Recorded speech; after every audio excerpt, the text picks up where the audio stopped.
coming at you live from Sideshow New York Con.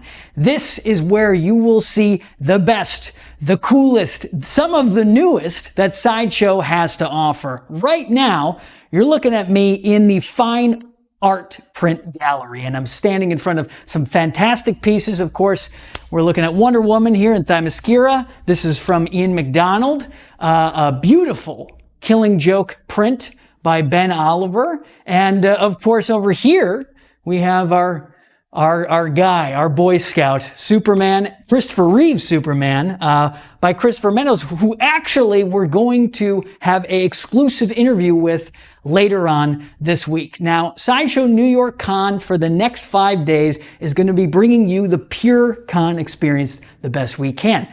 After this, we're going to be showing you a bunch of exclusive content, some fantastic videos, and of course, going to the booth. So, without further ado, coming up next is some of that content. We're going to be having an interview that I actually did with artist Richard Lung, and then also a video of Guy Klender talking about one of his absolute favorite Star Wars Hot Toys figures. That's coming up. And then after that, you got to stick around because we're going to be here for a while with my buddy Jeff May in the booth looking at all the figures, the maquettes, the 6 scales, all the stuff that you want to see. So stick around and we'll see you in just a little bit. Hey everyone, so has the con started yet? Not quite yet. When's it gonna start? Live, not actually from New York, it's Sideshow New York Con!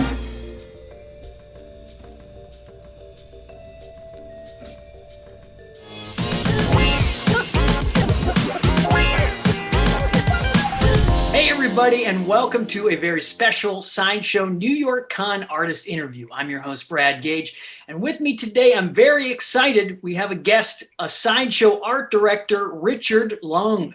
How you doing, Richard? Hi, Brad. Thanks for having me. And I can see you have your whole collection behind you. I'm a huge collector as well. Well, that's good. You know, it's important if you're directing the art that you're also understanding that side of it. Yep. And being an art director is just an excuse to be a collector to get a bunch of toys. That makes sense. And you've been collecting for how long? Since about 2013 is when I started collecting statues. Yeah, that's how I found out about Sideshow. So let's get into that a little bit. How kind of your journey has moved through. Where did you kind of start? What was the inspiration for getting into art as a vocation? Yeah. I was a kid of the 90s and I was heavily influenced by stuff like X-Men cartoon, Batman the Animated Series, comic books. I collected tons of, I don't know if you remember, like Marvel trading cards, stuff like that. So yeah, I would just read the backs of those cards like all day long. And so I was super influenced by comic books, and I had a Mr. Sinister card that I just, dude, he's awesome, man. He was cool. There's something about him, a vampire look, Yeah, totally. It's the whole 90s aesthetic, man. If you have swords, guns, wear a bunch of black, you're like awesome. You have a cape and like kind of some shoulder pad action. It's like not quite the 80s, but it's okay still. Yeah, totally. I get it. I was right there with you. I love it. Yeah.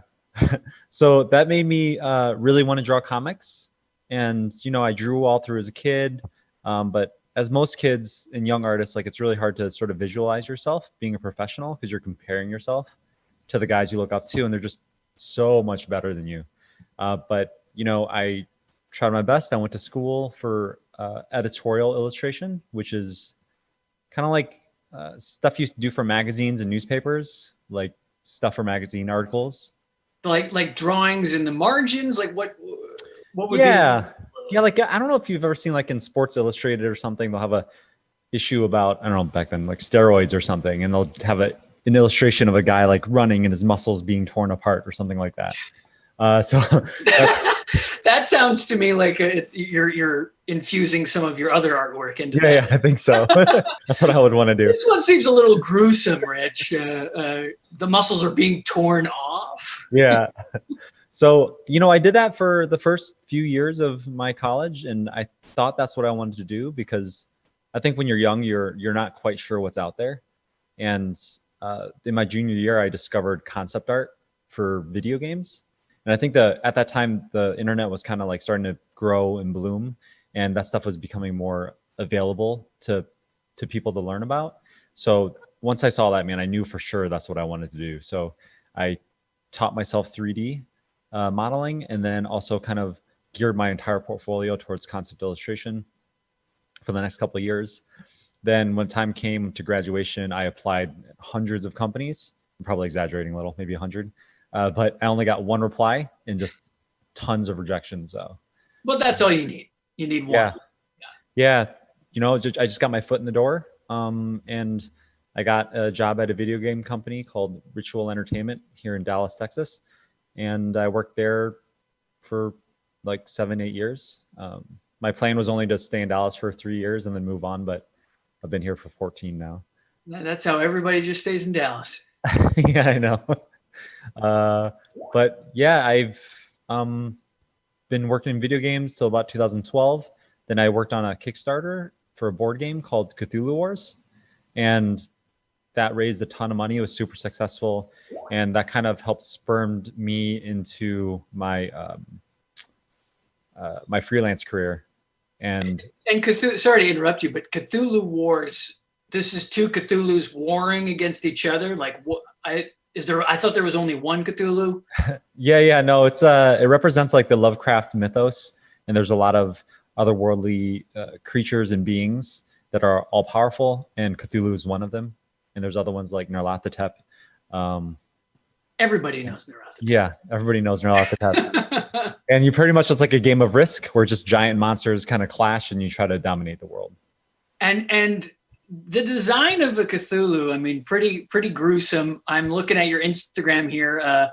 Tentacles and teeth is your handle. What is the kind of draw for you to these kind of, for lack of a better word, grotesque type monsters? Before, early on in my career, I was mostly influenced by comic book art. And I drew a lot of concept art, like video game stuff. So it was back in 2012 was when I first started getting into monsters for Cthulhu Wars. And, I kind of just got a knack for it, and I just really liked doing it. I was already heavily inspired in I loved horror movies growing up as a kid, but it just never really fused into my art much. But that was sort of like an opening for me to then sort of delve into more of that. And I just felt like it just connected and clicked with me. And I think that's why I was able to find sort of more personal success after I started doing that kind of work. And just going to guess horror films, maybe one of your favorites, The Thing. Just going to guess. Actually, weirdly enough, that's not. No, what is it? What's your favorite horror film? I love The Witch, Hereditary, Alien, Rosemary's Baby, The Void. Just kind of like, I like culty, kind of creepy, slow burn stuff. Yeah, more psychological stuff. Yeah, that's my thing. And so, getting your start in video games, do you play a lot of video games still, or is that something that that you don't do as much because you were working in it for so long? Yeah, I used to love playing like a lot more games. I still play now in my free time, but I find it more and more difficult to kind of get into the new stuff just because my attention span is so bad now. Yeah. Where, if I'm soaking in, like sitting there playing for an hour or two, I feel like I should be drawing and like bettering myself instead of playing video games. So I kind of just really like playing the retro stuff, like NES, SNES, kind of older games. Any Sega Genesis in there? You throw any Sonic? Yeah, Streets of Rage, Contra. I love that stuff. Contra, okay. Yeah. Now I get it. I don't really connect as much with the newer games. Sometimes you just gotta kill Dr. Robotnik a few times, and that feels better. That's simple, man. Yeah. See, but it makes sense now though, like when we're growing up and like our parents are older people, we just don't understand why they don't get the new stuff. It's like, that's us now. That's what happened. Yeah. And what's great about it, it's okay. Yeah. I don't need to get the new stuff. I'm okay with the old stuff. There's new stuff that services me in different ways. But might be a weird question, but thinking about the Cthulhu stuff, I've never really been able to talk to an artist who renders these type of things. Do you ever have dreams where these creatures come to you because you are spending so much of your day sometimes around these images? I don't dream particularly of the creatures that I draw. I do have a lot of nightmares though. I don't think that it's necessarily like correlated with my art. I get the question a lot, like where people like will ask me, you know, what kind of messed up stuff goes on in your head, man, to be able to draw all this stuff. But in reality, I'm just like a super happy-go-lucky guy, really positive. But I'm so inspired by film and horror that it just like I really it feels good to come up with these images that can like make people feel like they're there and feel emotion from it. Well, maybe you're just a happy guy and that's how you let your darkness out. Right, it's a balance. Yeah. Well, before we wrap up here, what would you say is some advice you would give to young artists who want to work their way up to art director at Sideshow? You know, one of the things is where you start off and where you are now is not where you're going to be. I think it's very easy it's a very daunting to look at professionals and compare yourself to them, but they've gone through so many failures, including myself, so many failures to get to where they're at. And you can't let that stuff keep you down. I think every failure and the more you practice, you're just going to keep on growing and just keep building that Rolodex in your head of imagery and inspiration and keep on working. And eventually you're just going to keep getting better and better and keep putting yourself out there because the opportunities don't come to you. You kind of have to like make it happen. And you never know. I mean, I would have never have thought that I would have been able to work in video games or the board game, and especially being an art director at Sideshow. Mind-blowing to me. It's like my dream job. So you never know. Those jobs exist. Yeah. Why not you? Yeah, exactly. You know, it happens. Well, Rich, thank you so much for being on the show. It was a pleasure to learn more about you and your journey. Yeah, thanks so much for having me. And thank you to everyone who's watching this at home. Stay tuned for more from Sideshow New York Con. And don't forget to let your geek side show.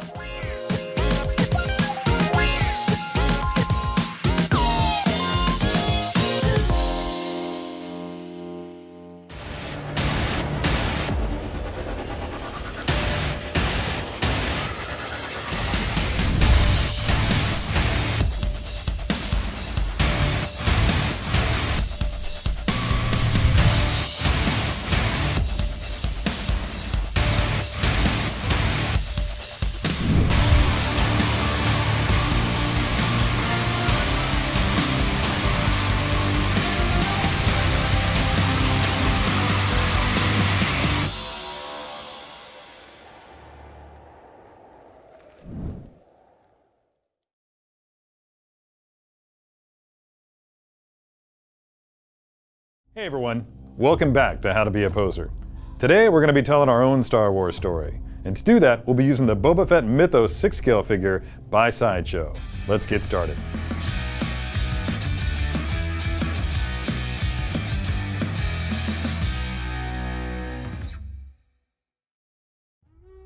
All right, here he is at long last, the Boba Fett Mythos 6-scale figure by Sideshow. Still in his box, exactly the way it's going to come to you. Look at all the accessories this thing comes with. You have an arsenal over here along with a jetpack, a couple of lightsabers, and some slight modifications to his classic costume that we're going to get to work with.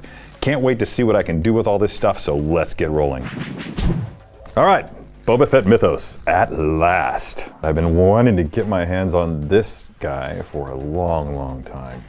Lot going on here. There's going to be a lot of futzing with these fabric elements just to try to make them work and blend as well as we can with the remainder of the costume.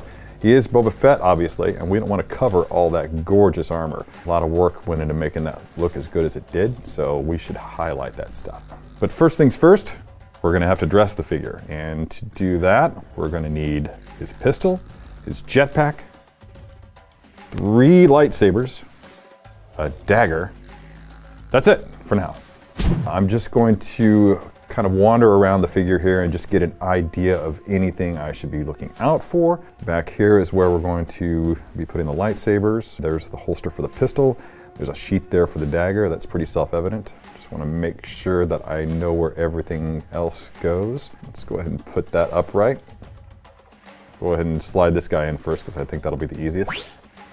I didn't bother looking to see how Sideshow had these lightsabers hanging in their production photos, but I think that it's dealer's choice. Hang them in there any way that you like. So I'm just going to basically just do them as they come. Let's get that second guy in there.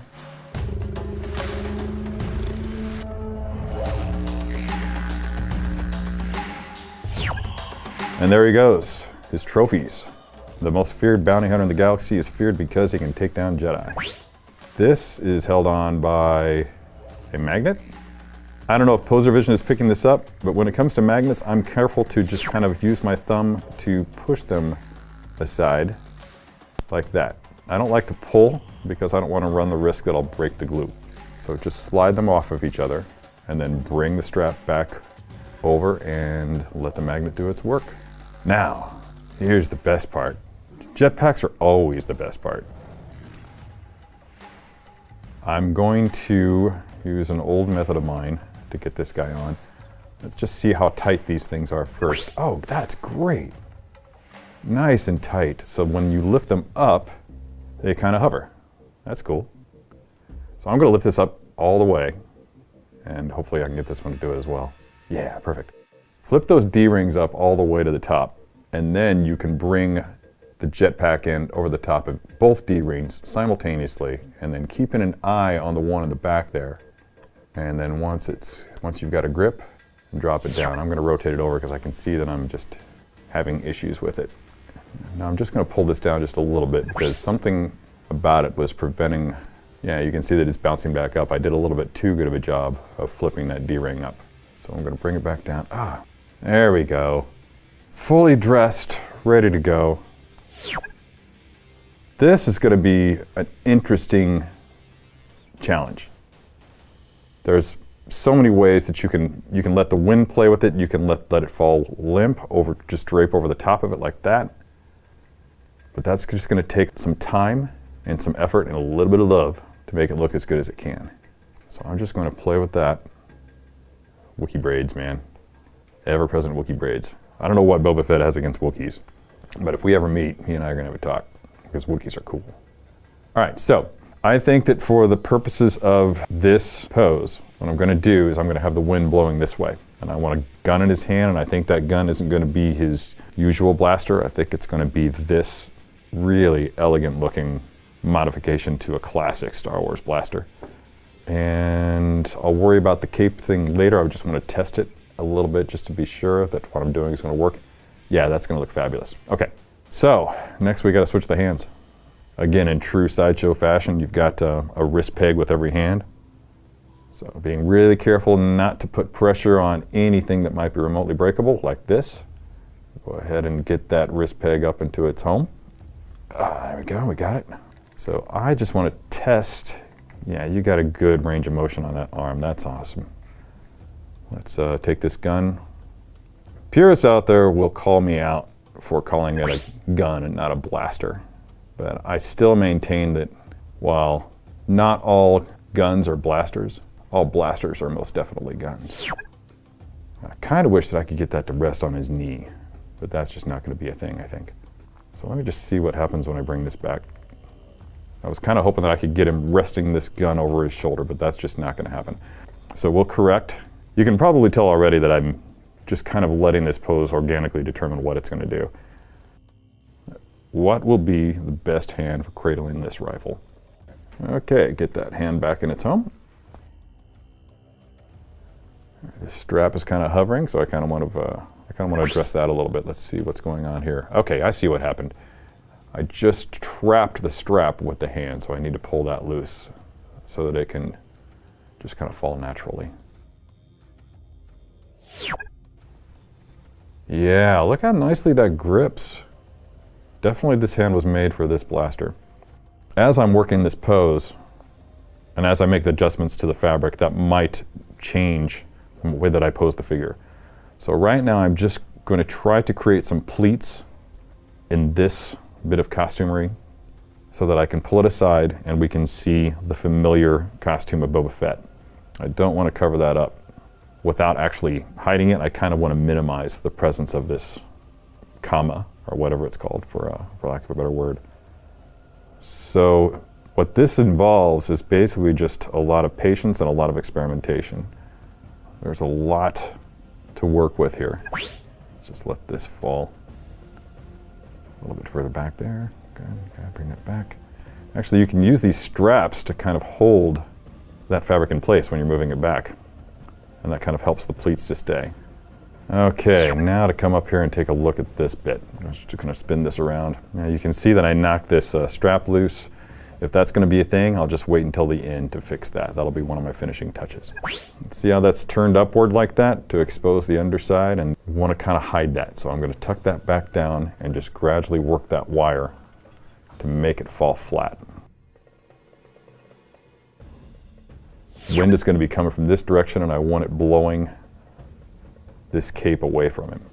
Once I get this area settled, then I'll be able to work my way around further down on the cape or the poncho or whatever you want to call it. So let me just rotate him around so that I can get a better look at the rest of it. Just about got it. Again, just putting a couple finishing touches on this bit of fabric there. I just want to squeeze that together so it's not quite so billowy. And you'll notice that I was able to keep that mythosaur skull in view, because I think anybody who has a Boba Fett figure is going to want to showcase that. You don't want to hide that. That's Boba's sigil. If it's not his sigil, then it's a sigil that he stole. That story is yet to be told. Boba Fett, man of action. Boom. Even when you take into account his inclusion in the Clone Wars animated series, Boba Fett's brief role in the Star Wars films left a lot of his story untouched. By bringing the Mythos line into 6 scale, Sideshow's provided an opportunity for collectors to tell their own tales of the most feared bounty hunter in the galaxy.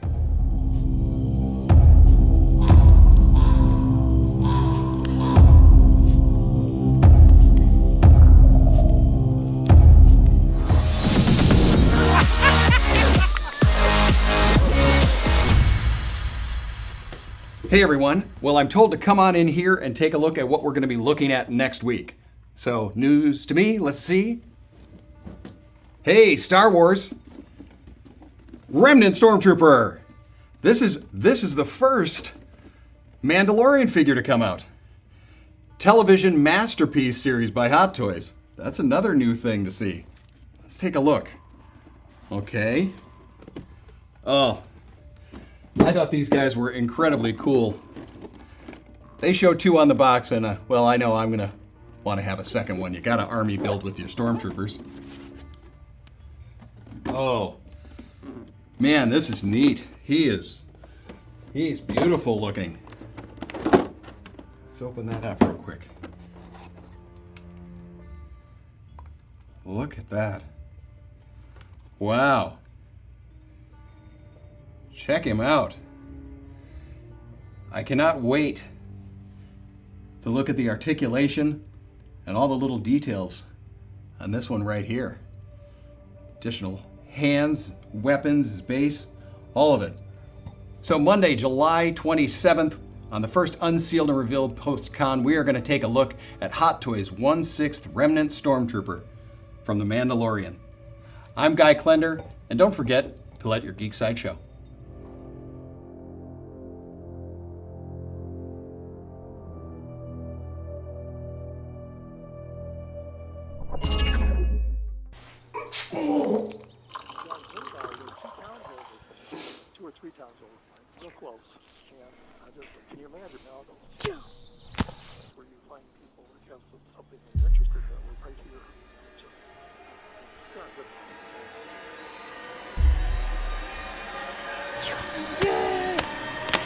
Yeah, now you're dead, are you?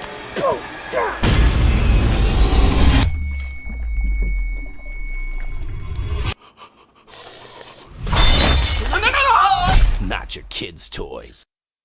Hey Hey there, folks. Welcome to Sideshow New York Con live here in the booth. I'm one of your hosts, Brad Gage. And I am your other host, Jeff May, and I am so excited to be here in the booth. We are here at the Iron Studios platform right here, and we're going to be looking at some really, really cool things to take a look at. Brad, you and I were talking before this. We are so excited to take a look at these guys right here. These two Minico pieces. Yeah, I wanted to start with these because they're taking a different look. They're shaking it up a little bit with some of our favorite They're characters. really fun. The Minico line is a really, really fun line, and to have these two companion pieces together, as you can see, my man Super Producer Sam is zooming in on that Hulk piece. So we have that Hulk, classic, going to town, those purple pants that we see in there, really knocking it out. And then as He really pulls it off, I think. You know what? Not everybody can pull off purple. Or pants that tight, I guess. That's true. Well, you know, he's not skipping leg day. No. As you can see, this Minico Hulk by Iron Studios is not skipping leg day. And we can see him coming in there with his sort of Hulk rage. You can see how strong he is. Really, really excited about this piece. And then I'm going to talk then about the next piece that we have in this pairing. Yes, please. Yes. Because we have the Hulkbuster piece.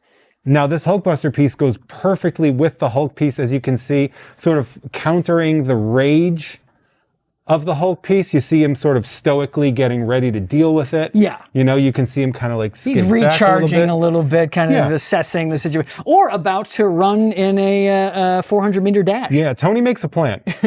Hulk, not a plan guy. Bruce Banner, that's a plan guy. Yeah. But Hulk's not a plan guy. Tony Stark is a plan guy, no matter what suit he is in. And so that Hulkbuster in there really does sort of fit the Minico design. You know, the Hulkbuster having that sort of hulky and bulky sort of vibe to it translates really well to that.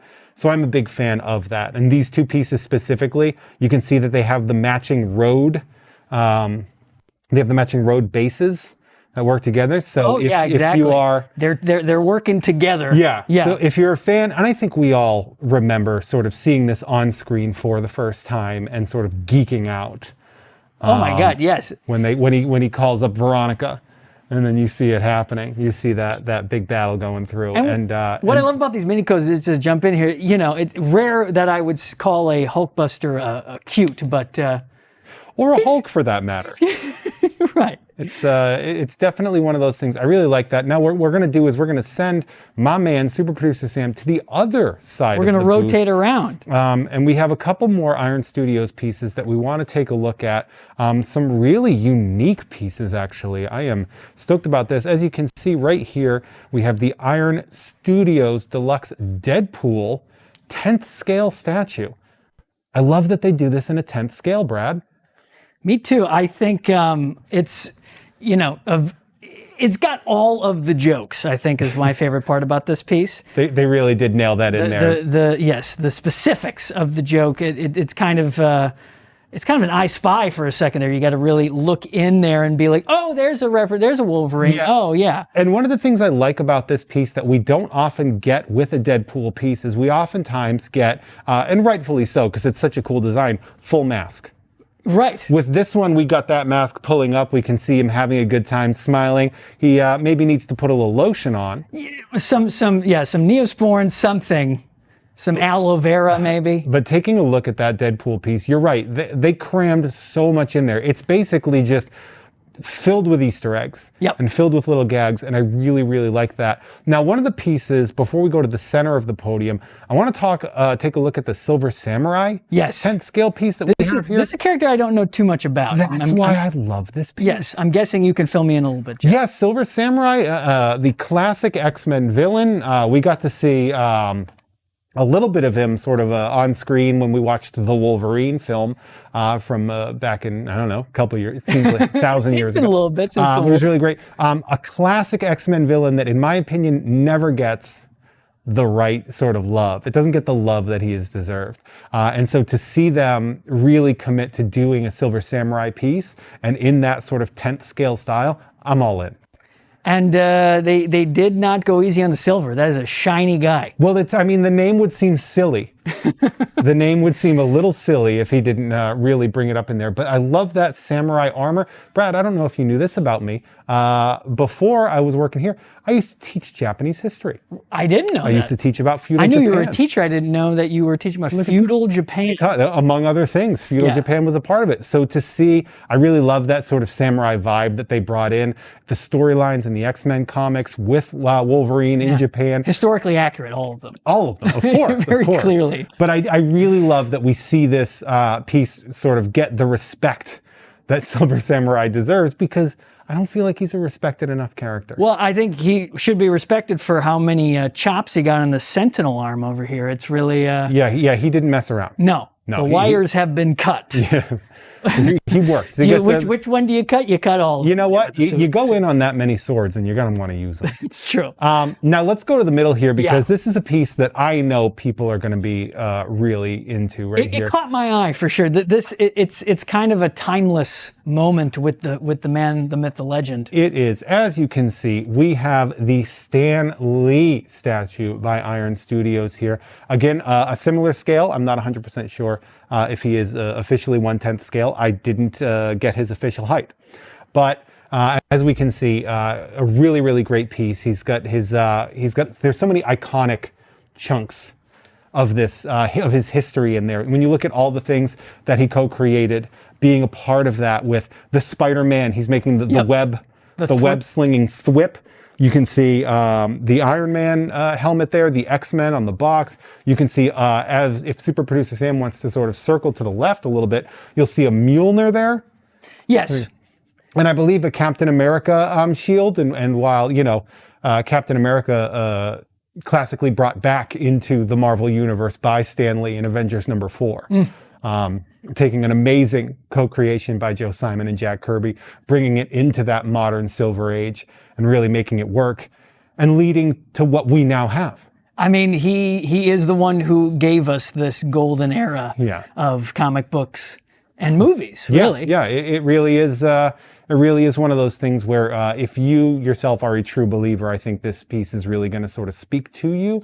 I love that little foot locker that he's got up there. And can I just say, one love of my it. favorite bits, the white shoes. It's something. Can I tell you something? They look comfy. Did you ever meet Stan? Unlike most people that I know in Los Angeles, Yeah. I have never met Stanley. I'll tell you what, I've interacted with him a couple of times in my life. Whitest shoes in the game. Just clean, new shoes every week. Crisp, fresh kicks. And I swear to God, that's something that they actually did bring into that. I like that a lot about them. So that's a good look, I think, at the Iron Studios podium. We got some amazing pieces here. And now, Brad, you were telling me you were really excited. Well, I mean, if we're going to talk about a con, we can't not look at this just stash of Star Wars Hot Toys figures here. This is really it's a not so secret stash, except for our secret item coming this Thursday. But it is it's what brings my childhood to life. Specifically, are these figures? This is something to me that I think really pops, because I hadn't seen a lot of these figures in real life. Sometimes I'll get little sneak previews, I haven't. So I get to see some of these for the first time in real life, and they are unbelievable. Yeah. Lando. Let's start with Lando. I want to start with Lando. Let's start with Lando. To start with Lando. Billy D. Williams himself, Lando Calrissian, in charge of the Tigana gas mining colony over at Bespin Cloud City. This thing looks just like him. The realism of that piece is unbelievable. And one of the things, and I want to hold open the cape, but I know I'm not going to here. Look at the inside of his cape. Mm-hmm. That pattern is so cool. It's kind of it's a galactic paisley. I don't know. Is that what you would call that? Yes, it's Spaisley. It's I think that's technically. Is that not? Is that no? No, that's exactly what it is. Yeah. Oh, you see, We should ask George Lucas, but yes. I'll call him right up about that. He's not doing anything. It's fine. But I love Lando. Lando is one of those characters that sort of is introduced into Star Wars in Empire Strikes Back, and immediately everybody's like, "Oh man, I like this guy." Super smooth, kind of the sort of yin to Han Solo's yang, so to speak. The clean, suave, debonair pirate versus Han Solo's scruffy-looking nerf herder. And he truly is, you don't see it coming when he, spoiler alert, deceives our heroes. Oh, we're not here to ruin. Is it too new? We're not here to ruin 40-year-old movies for anybody here. But yeah, I mean, the smoothest man in the galaxy, you know? Not many people get to argue with Darth Vader and walk away from it. No, that's true. And he has that kind of inner strength. If you look directly next to him, too, that Bespin Luke, that's fresh. I like that. And I like that he has the Dagobah option as well for the base, including the little piece. Absolutely. And I'll just say, one of the looks that I wish would come back, I wish I would wear something like, not tan coveralls. Is that what it is? It's not a bodysuit. It's coveralls. I mean, I think that it depends. I guess it's about the fit. It is fitted. It's definitely he's sewn into that. I love, like, there are some looks for Luke Skywalker that are sort of like forever for me. I love the Dagobah training where he's got that sleeveless tee and it's all filthy and gross. I like very 80s. I like him in the Massassi throne room when they're getting the medals. I love that like jacket. The yellow jacket. Yep. The Bespin look, to me, one of my absolute favorites. It's what's fun about Luke's looks. You know, he's always wearing the light colors because he is our hero, and that's just something you don't always think about and always catch up. You know, you don't always notice it. You're like, oh, he looks great. It's like, no, he's always the brightest because he's wearing white. He's our hero. Costume designers, they know what they're doing. I think they knew what they're doing on Star Wars. It's also the last time that we saw him with his blaster pistol. This is the last time that before he lets go of sort of that aspect of him and gives himself fully to the Force. And that signifies his training in confronting Vader that he will need in the future. I'm going to jump in here. Can we go back to Stan Lee for 1 second? Because we actually got a YouTube question. So why don't we pop over? Let's go. Let's take a look at the pan. And I think the one thing that we may have missed as far as, kind of winks and nods to Stan's career, but I think these are Wolverine claws there on the base. Oh, look at that. That was a question from Stephen Waterhouse on YouTube. So good eye, Stephen. Yeah, good eye. We're up close with this thing, and we didn't even catch that. I mean, I think that it's fair to say that we're point out that that's not damage to the base. I think that's important. Unless there's a little 1/10 Wolverine running around here that we don't know about. Wouldn't that be fun? Small soldiers, bring it back. But yeah, that is. I agree. But we did want to go back and just nod to that. Thank you, Stephen. But let's get back to the Star Wars. Yeah, let's get back to the business of the galaxy here. So what do you want to talk about next? I mean, we have some Clone Wars figures here as well, and of course prequels. Wait, can I ask you a question? Are you a Clone Wars guy? I'm not so much a Clone Wars guy. I watched the first season, so I'm way behind. I'm going to tell you what, it streamlines really well. Yeah. It's a great show. It really is great. And I've heard fantastic those things. Last 2 seasons, unbelievable. It was really great. I mean, they gave us Darth Maul back. Right. Spoiler alert. Well, we're going to have to talk about it because it's coming right over there. I do. I like that we got our Ahsoka. I like that, I know we could have gone in that Clone Wars style if they wanted to, but in making them in the style of that sort of realism that we get from Hot Toys, then a lot of collections are going to look seamless, and then those characters are going to seem as they belong in that cinematic universe, which I think we all sort of have accepted that they are a part of. It is nice to feel that universe in that way. That's how I grew up with it too, when it was even just the books and stuff like that. Bringing all of that into one kind of amalgam of ideas is what I think really makes the Star Wars universe so special. It is. And Clone Wars, just so you know, and I know season 1, it sort of starts out and it's building a pace. Yeah, it feels very much more tied to the prequels than what it became, I'm guessing. This is something that is what you would classify as a children's cartoon. Right. That is so emotionally heavy and so weighted, and it pulls 0 punches about the ravages of war. I love seeing these pieces. We have the Ahsoka Tano right there. We have the 501st Battalion Clone Trooper with that Ahsoka sort of pattern on the helmet, and then Captain Rex, which I know so many people were chomping at the bit to get a Captain Rex. I'm so excited to see him there, to see him in that sort of realistic vibe with that Jango Fett clone face that we all know. Yeah, going blonde too, yeah. Yeah. Oh, yeah. When you see him on that, he's got the Took me a while watching. I was like, is he bald or blonde? And I like that he. Really nails it. Yeah, the uniqueness of those characters in Clone Wars, those troopers, and how they sort of all stand apart is, I think, really great. Heck of a widow's peak on Rex there. Strong hairline. I got to be honest. That's strong. I'm jealous of it. I like that we got a nice Clone Wars Anakin too. You know, seeing that. Seeing that Clone Wars Anakin in there, sort of ready for it. God, I really like. I that like design, it. What is that? A tunic? Is that technically what it's called? They wear tunics in Star Wars. I'm going to be 100% honest. Like, if you're going to be doing a lot of these moves, you're going to want to free those legs up. What do you want them in jeans? I mean, who knows what kind of fabrics they have in a galaxy far, far away? They could be flexible denim. We have it. They have tunic fabrics. I like that tunic. I like that sort of the deep purple and the dark blue, mixing it in there with the sort of chest and shoulder sort of like blast shield kind of thing. And then the pauldrons on the shoulders there. Pretty rad if you ask me. Next time we got Boba Fett hanging out. No disintegration. Where? Right there. Boba Fett. Boba Fett. Here. We got Boba Fett. This is obviously the classic design of Boba Fett, sort of when we're introduced to him in The Empire Strikes Back on the starship Executor. Is it Executor or Executor?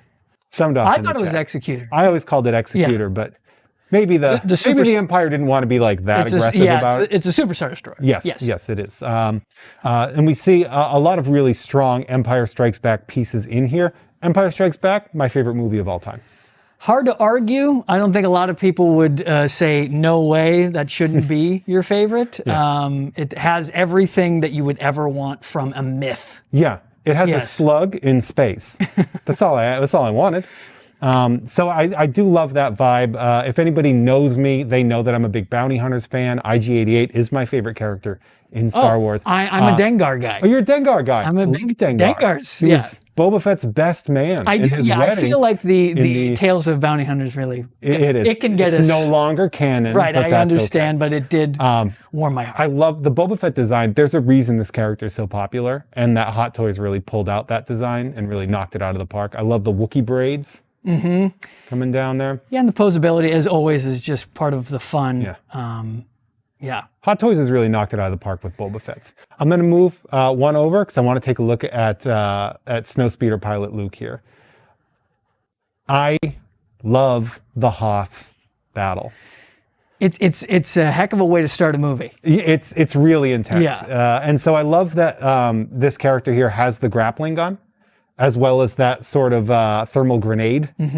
You know, I almost called it a thermal detonator, but I know that's not what it is. It's a little different, yeah. I made sure the chat wouldn't rip me apart on that one. But of course, you remember when he goes up and takes out the AT-AT. With that, I love that vibe to it. It makes me want to build my own crashed snowspeeder. Yeah, Wedge is right around the corner somewhere. He's piloting Rogue 3. Yes. Zeb Sineska and Rogue 2. I could go all day. Rogue 4, that's hobby. You gonna do that? No. Yeah. I remember Porkins. Jack Porkins, Red 6. Pilot of Red 6, also in the Batman film and in Indiana Jones. The same actor? Yeah. Not the same character. That would be crazy. No. I mean, you don't know. Can you imagine Batman 89 with just like a guy in an X-Wing suit? You'd be like, that's nuts. 6 girls. I'm sorry, sometimes we just go out on tangents.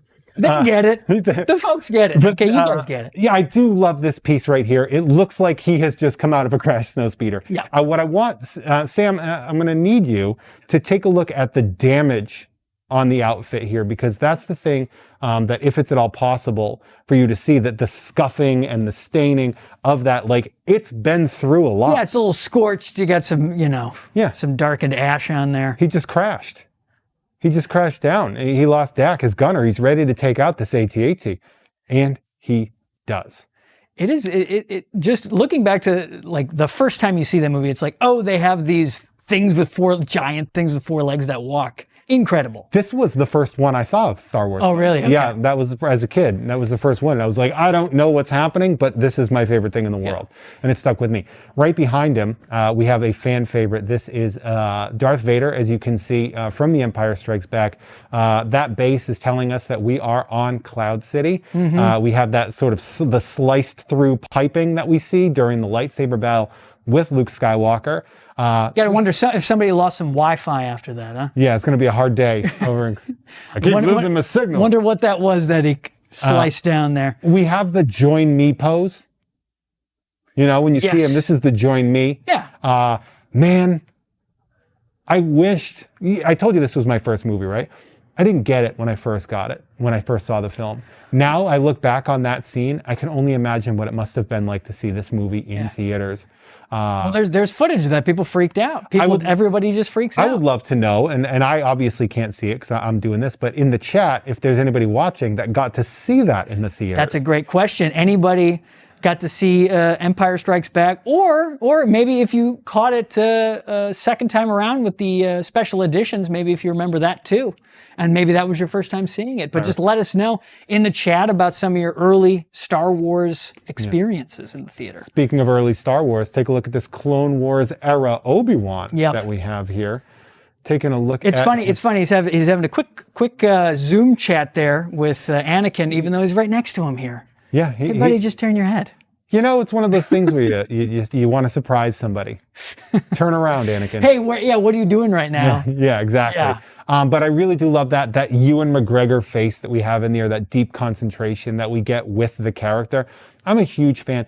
When they got Ewan McGregor as Obi-Wan Kenobi, it didn't occur to me how good of a casting that was until a few years later, when I've let it process about how he really did sort of grab what Alec Guinness did and made it sort of that younger sort of learning and growing aspect of it.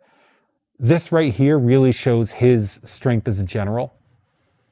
You know, that I like him bearded too. Not the flat top was not my.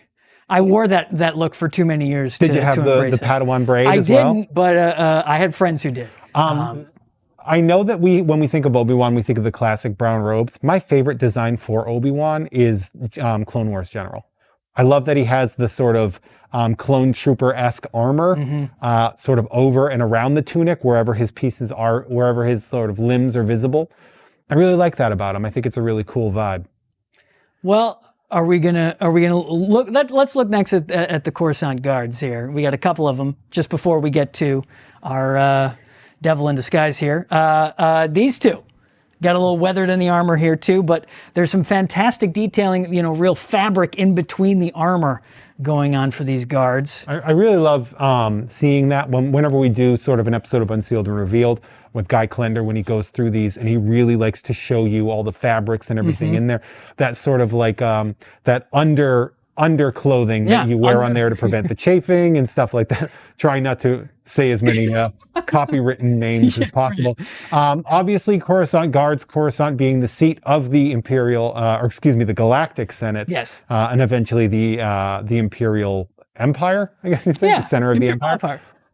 Center of the Galactic Senate. So you have sort of the what you would say the toughest guards that we have here, the ones that have to protect the seat of the I almost said the Empire of the galaxy. The leadership, yes. Now let's talk about our man back here. Let's talk about this Clone Wars era, Darth Maul.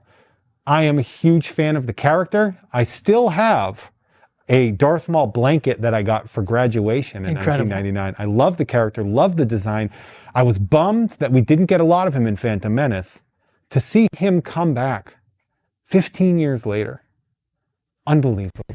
I mean, there was something immediately iconic about the double-bladed lightsaber. I think that was something that I was obsessed with as a kid, and his look, his kind of devilish look, is just something that you can't quite forget. You just can't. And so it's nice that they brought him back, made him a real three-dimensional character. A real perfect utilization of Ray Park as an actor. And of course, in the Clone Wars, as well as modern stuff, utilizing friend of Sideshow, Sam Witwer, does such an amazing job vocalizing Darth Maul. I haven't seen anything like really pull a character out of the depths that we saw with Witwer doing Darth Maul. Huge fan of this. I love the way that he sort of, through his hatred, reconstructed himself, kept himself alive, got those legs that we see in here, and then pretty angry guy.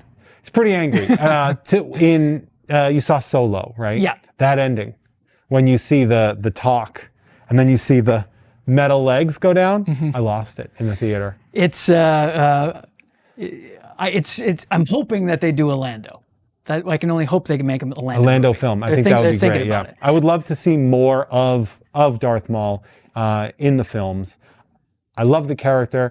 I love that they used Ray Park. I love that they used Sam Witwer. I love that they took something like the Clone Wars that we loved so much and then brought it into the movies to give veracity to something that we all as fans absolutely love. Yeah, nobody's complaining about that. And who knows if we're going to get Rebels characters in there as well. There's a lot of options that we have. It would be nice to see. I feel like they are going to finally listen a little bit more and expand the universe as it exists. That's my feeling. A little bit about this. We have a little sarcophagus here for our Darth Maul, and we have some people asking about that. It's actually made out of cardboard, but even though it does look very non-cardboardy, but this is a sarcophagus that I believe is modeled after the same type that's in The Mandalorian.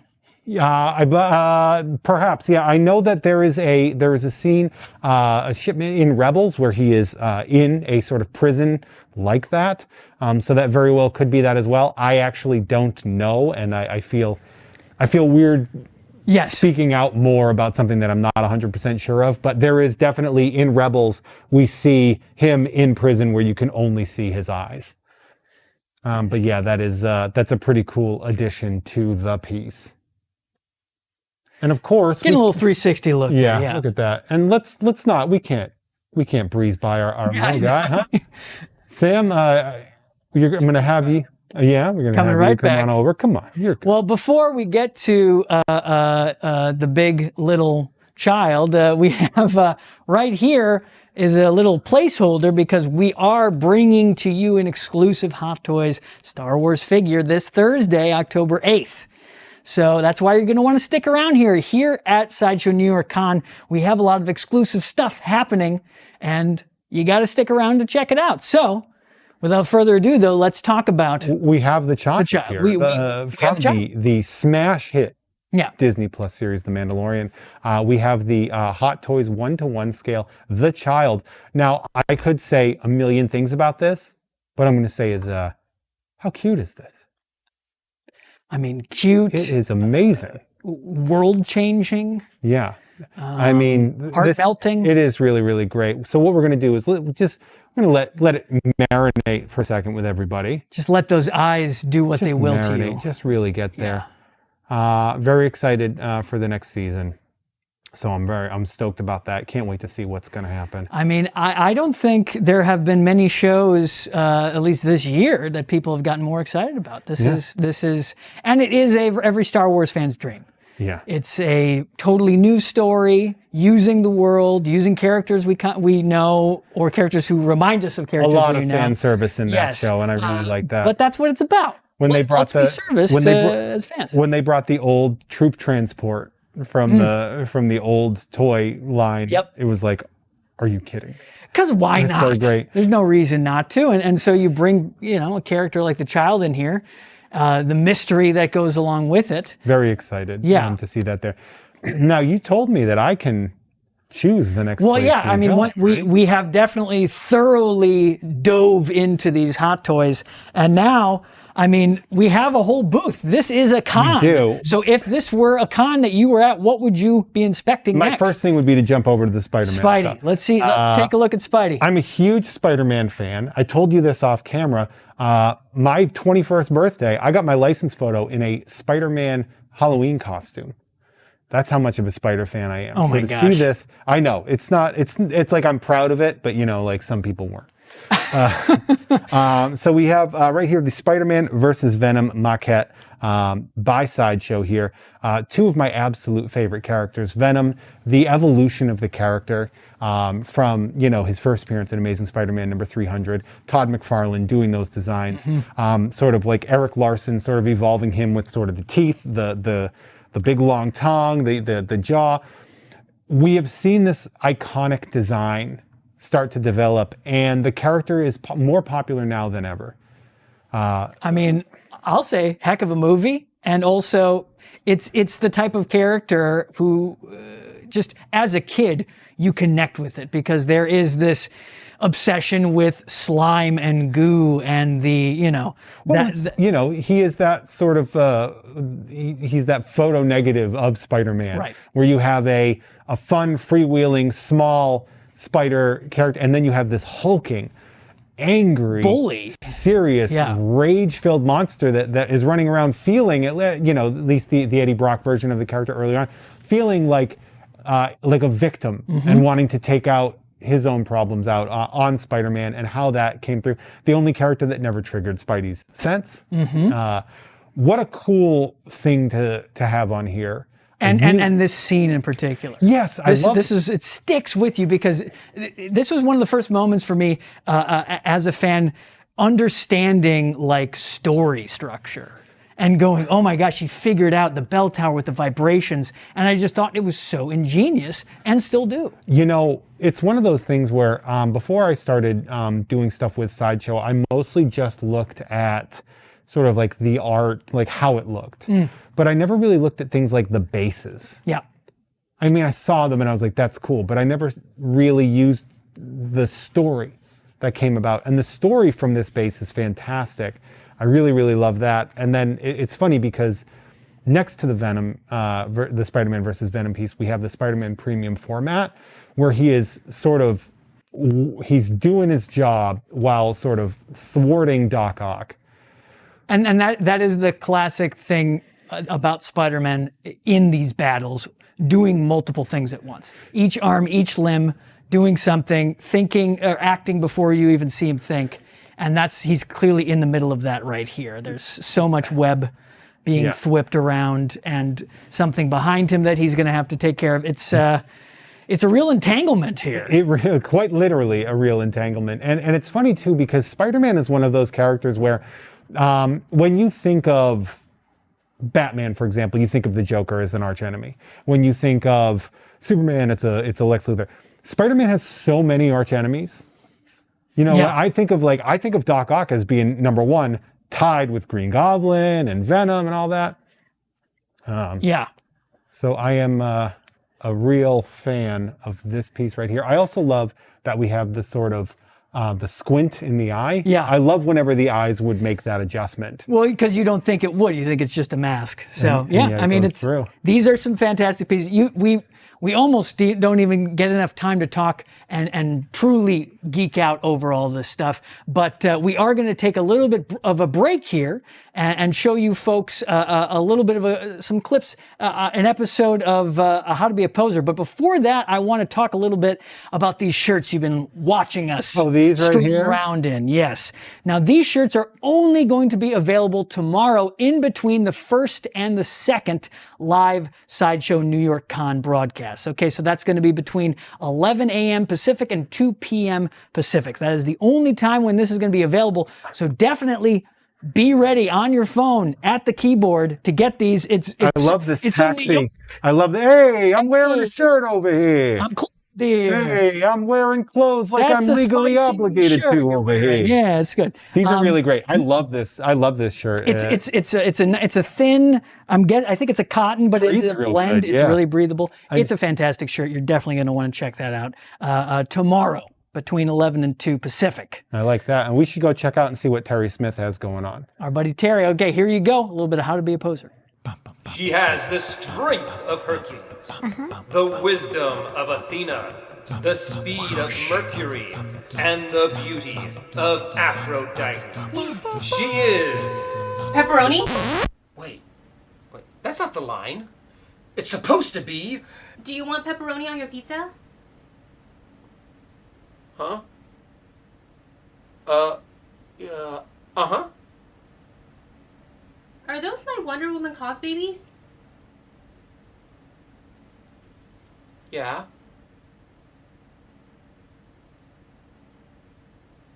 Okay.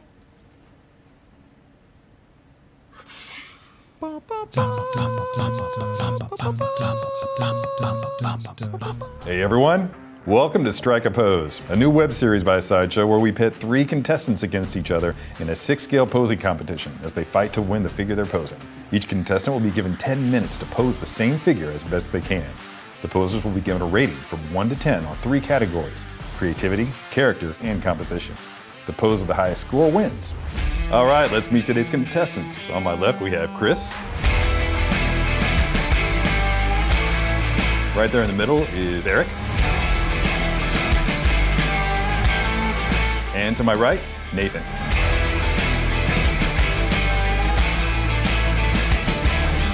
All right, time to reveal the figure. Are we ready?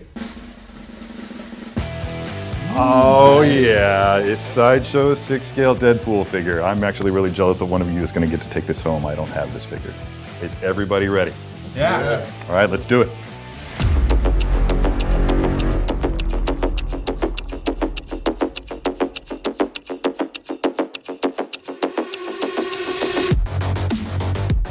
Hey, Chris. What's up? Oh, my watch, man. What's up with you? This is interesting. This is interesting. Awesome, man. That looks good. Okay, very cool. What's up, Eric? How you doing, man? Good, man. And no pressure, no pressure. No pressure at all. And you've got a full arsenal laid out there, don't you? Yep. Cool, cool. How about you, Nathan? We're just, getting the foundation, starting to conceptualize. What are you thinking here? You got 2 different personalities on the head. Either the kind of cheeky, funny expression or just the aggressive, I'm gonna murder you expression. So you pick that head, you start there. Yeah, so many options. So I'm gonna go serious. Awesome. Deadpool. Awesome, cool.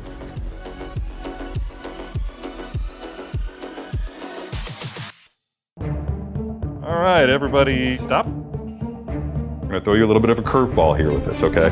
Whoa.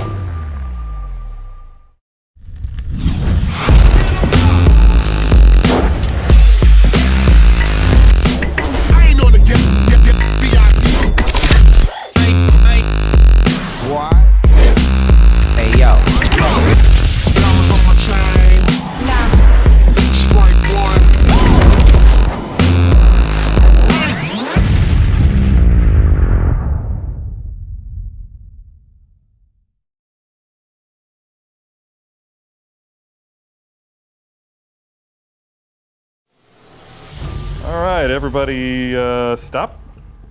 Hands off the figures. This is the challenge segment of the posing session. We're gonna throw you a little bit of a curveball here with this, okay? If you're using swords in any of your poses, we need you to switch that sword out for a gun, and vice versa. If you're using a gun, we need you to switch that gun out for a sword. Okay? Everybody ready? Hands back on the figures and begin. 5 minutes left.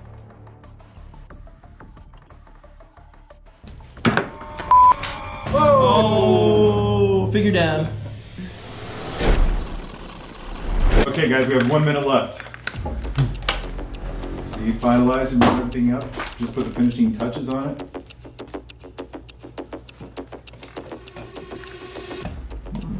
It's in the stem, that's alright. All right, 30 seconds. 30 seconds.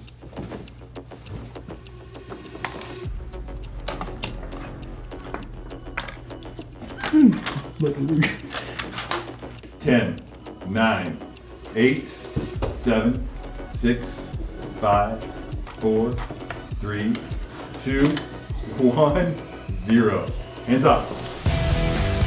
All right. Chris. Wow, what have you done? I'm not going to pull any punches here. This is almost perfect. I really love what you've done with this guy. In the creativity category, seriously, the way that you've implemented the speech balloon by sliding the pen down into his leg like that, right into his boot, I'm going to turn that towards the camera and see if everybody can just see what he did there.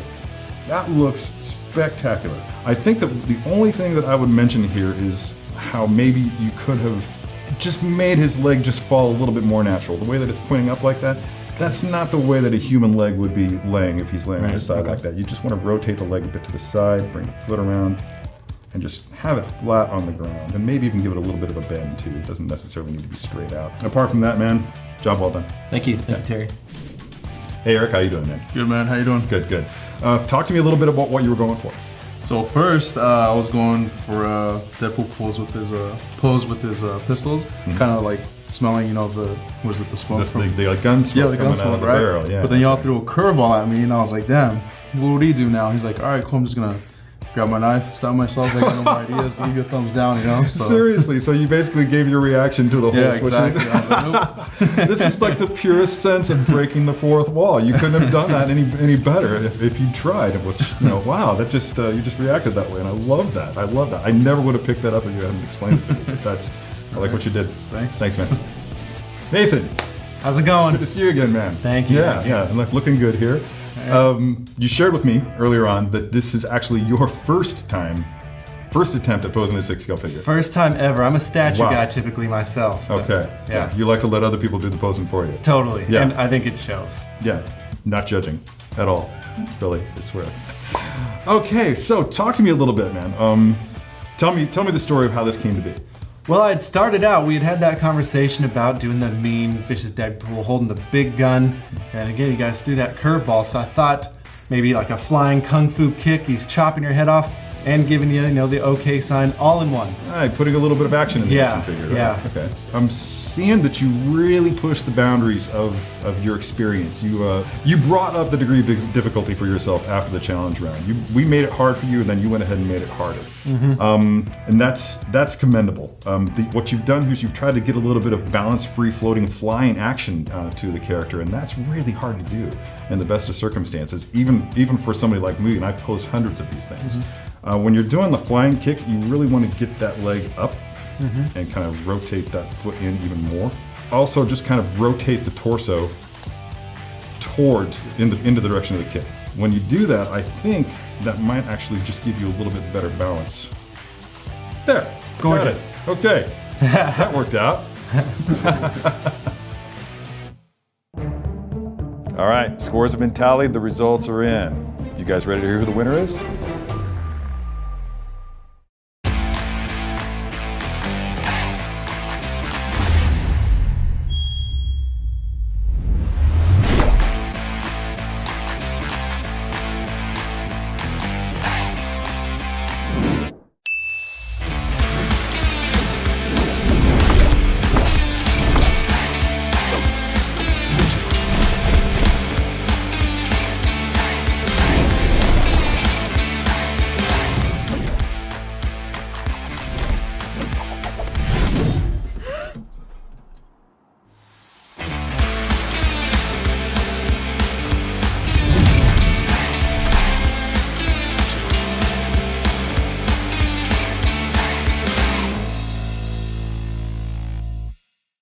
All right, scores have been tallied, the results are in. Now remember, I based these scores off of 3 separate categories: knowledge of the character, creativity, and composition. You guys ready to hear who the winner is? Yeah. With 27.5 points,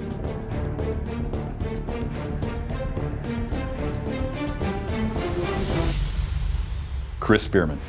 Congratulations, Chris. Thank you. Nice work, man. Love what you did.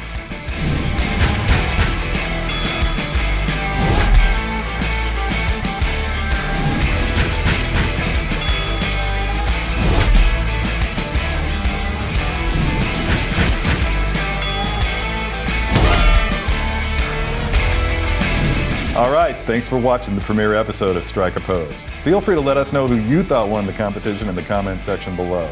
Stay tuned and we'll see you next time.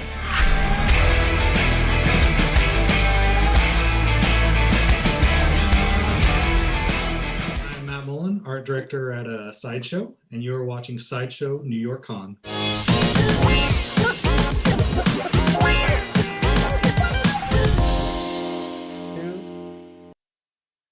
Hey there, folks. Welcome back to Sideshow New York Con Live. I'm one of your hosts, Brad Gage. And I'm the other one. I'm the other host. You're it's the me. other It's one. Jeff Knight. We're standing here. We got a couple of Ironmans we want to take a look at for a split second here. Yeah, we're in the booth. We need to look at a few more pieces. We're here. We're here. We're here. We could get an Ironman in there. Yeah. I'm standing right here, directly here. I have the Ironman Mark 7 maquette. This was a piece. I believe we debuted it last year. Was that? And it is one of these ones that sticks with you as soon as you see it. It's a centerpiece. I love that he's firing that rocket out of there. The way the light goes through, the lighting in this piece is so unbelievable. Having that go in there. And I know we have to wrap up, but I know I begged everybody. I begged super producer Sam, can we get these Ironmans in here real quick? Just talk about them. This Mark 7, it's so crisp. It's crisp, it's shiny, it's warm. Yeah. It's a campfire that you circle around with your friends and family. Right. Don't try to bring marshmallows too close to this thing. It seems like it could have some problems. They'll cook real fast. Yeah, it's going to be a pretty quick toast on that one. What do you got over there? Well, over here, we can look at, this is the Iron Man Mark 43. We're kicking it up into the 40s. Yeah, we jumped up 36. Yeah. That's a pretty good number. Thank you for doing the Is math, that right? Mr. Teacher, ex-teacher over here. You teach me every day. But I love this suit. And again, the light up features, it's, if you are looking at the evolution of these suits, it's important to have all the way into the 40s if you can. It's really cool when, as you see them evolve, you start to see the sleekness really come out. I mean, when you look at the Mark 50, and it is a very sleek, almost bodysuit looking piece, and you can see the evolution. When you look at the Mark 7, it looks so cool, but you can tell that it is layers and layers of metal and everything like that. You can see as he pares it down, as he sleeks it out, it really does pop. And that color scheme on this one, that version of the gold, that sort of like a lighter gold, it really lands hard. It reminds me like a Notre Dame gold for some reason. That's where I'm thinking. That's where my mind is. Are you a fan of Notre Dame? I mean, I am Irish, so I think we all have to. You couldn't tell by the hair. Shout out to a personal friend, Tom Whalen, also a fan, an artist with Sideshow as look well. at that. Huge Notre Dame fan, and I know he's watching, so shout out to him. Thank you, Tom. Great unruly pieces. But these pieces right here from Sideshow, these Iron Mans, unbelievable. Yes. This Mark 7 maquette and this Mark 43 maquette, really, really great. Now, you said you had a question for me. Well, I do have a question. We actually had a question from the YouTube chat. Dan Niculescu is asking if we could show what our favorite pieces from the booth are. So, okay, I'll leave that to you first off, and then I'll go. Well, that was hard. It's hard that you brought this up to me, and I'm actually going to do one that we have not discussed today. Oh, okay. Nothing we've seen. Nothing that we have seen so far today. And I know we can't linger on. I was told I can show this, but we have to do it's a quick pan here. I want to talk about my favorite piece right here is the Superman Call to Action premium format.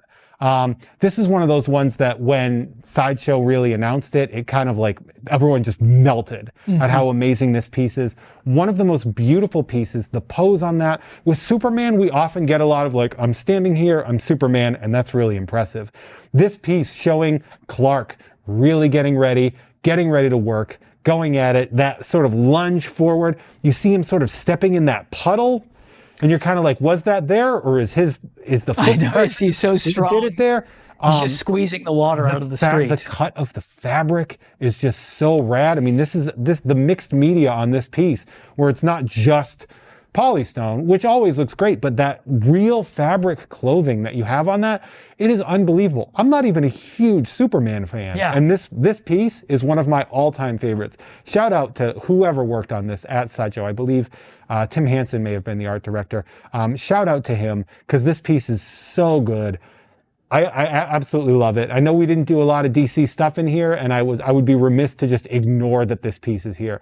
Now, my question for you, Brad, is what's your favorite piece? Well, I happen to be standing right next to the big lug, but I will quick say that is one heck of a tailored suit on Clark. Looks good. That's what a I nice suit. What I wouldn't give, Brad. Maybe tailored in his own way. This is the Juggernaut maquette from Sideshow.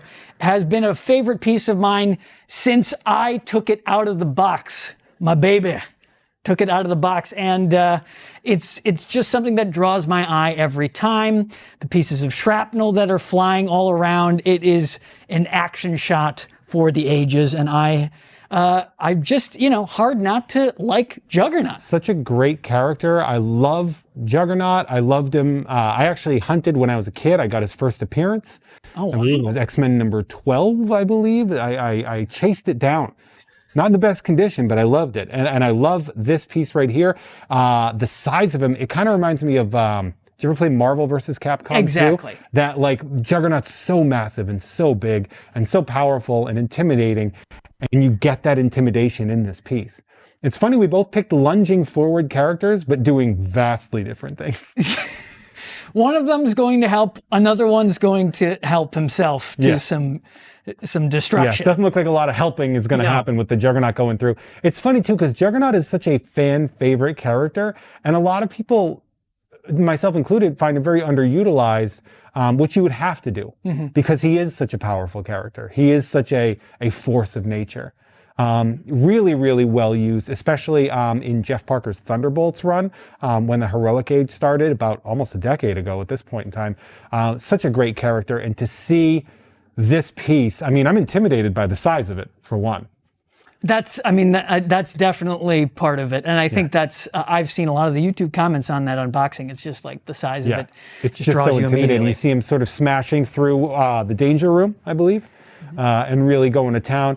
Really sort of works with the other X-Men themed maquettes that we have here. You made a great choice. It's my favorite. It's my favorite in this booth. Every time I walked by that piece at Sideshow, I was just intimidated. It's such a beautiful and big piece. Well, I think it might be time to wrap this up, Jeff. I think we might need to wrap up. Is that it? Are we done? Well, we can talk about a few other things, but we're getting there. I think we're there. It's been a successful first day of Sideshow New York Con, I would say. What do you think? How has it been going? What have been some of your favorite pieces? Let us know in the chat. We are streaming today. We're wrapping it up, but we're going all the way through Sunday. Every morning at 9 a.m. We'll be here back again at 9 a.m. tomorrow. But we're doing live streams. We have plenty of content. We have giveaways. We have interviews with artists.